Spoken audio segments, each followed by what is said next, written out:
important to correctly identify and measure roof drainage areas in order for the BMP designer to correctly size and place BMPs for your house. Let's start by finding your drip lines. A drip line is an area where water leaves the roof. For this roof, water flows here, here, and here. Now we know where the water flows, and the next step is to determine how much water goes to each of these drainage areas. We will label these drainage areas 1, 2, and 3. Let's start by measuring the length of drainage area 1. Next, let's measure the width of drainage area 1. We can estimate the width of the drainage area by locating the roof peak. We can see the water flows to both the front and the back of the house. By measuring the width from the peak, we can estimate how much water is coming off of the roof. Now let's measure drainage area 2. The width will be the same as drainage area 1.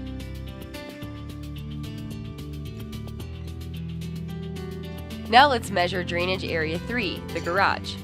This roof is almost flat, but you can see that it flows this direction. This measurement will be the width. Now we will measure from the front to the back of the garage because this is where the water drains off of the roof. This is the length of the drip line. Now let's look at the front of the house. How many drainage areas do you think exist on this roof?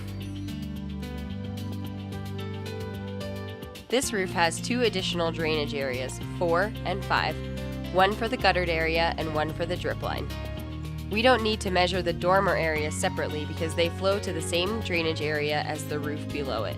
We have already measured the garage drainage area, so we don't need to worry about that now. Here is the entire roof from a bird's eye view, divided into 5 drainage areas. When measuring the drainage areas without gutters, it is important that the length measurement corresponds to where the water is falling off the roof in order for the BMP designer to correctly size and place the BMP.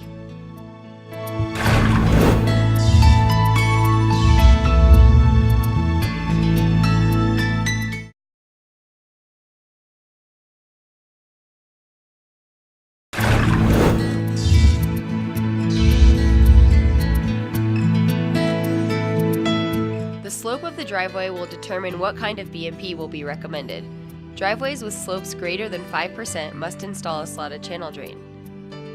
One way to measure the slope of the driveway is to use a digital level. A digital level tells you the exact percent of slope.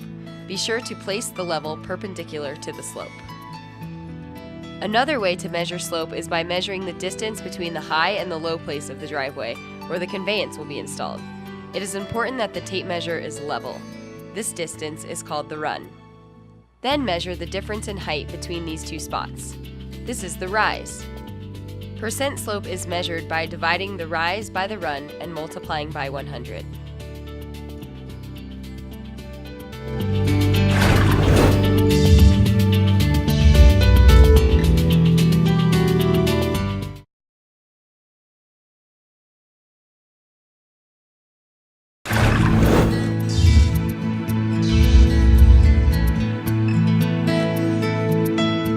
In order to ensure proper placement of driveway BMPs by the BMP designer, it is important to know where the water from your driveway goes.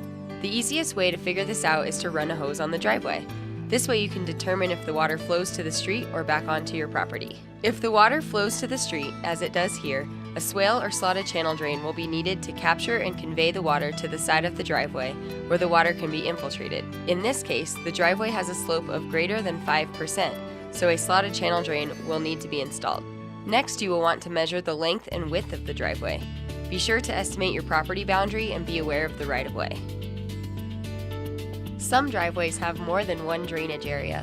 In this driveway, part of the water drains towards the street and the other portion drains back to the property. It is important to figure out the area of the driveway that is contributing water to each drainage area. A BMP will need to be designed for each of these drainage areas.